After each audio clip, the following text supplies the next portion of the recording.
मुंबई पुणे महामार्गावर कोंडीमुळे प्रवाशांचे प्रचंड हाल झाले. असंच चित्र मुंबई गोवा महामार्गावर पाहायला मिळालं. मुंबई गोवा महामार्गावर देखील मोठी वाहतूक कोंडी झाली. नागोठणे, माणगाव, इंदापूर, कोलाडजवळ सकाळपासूनच वाहनांच्या रांगा लागल्या. सलग 3 दिवसांच्या सुट्ट्यांमुळे पर्यटक कोकणाच्या दिशेने निघाले, त्यामुळे वाहतूक कोंडी पाहायला मिळाली.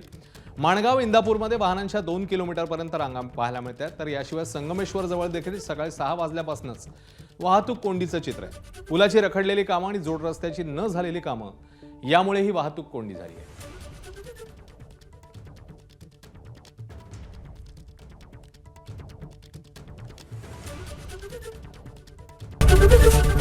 एबीपी माझा, उघडा डोळे बघा नीट.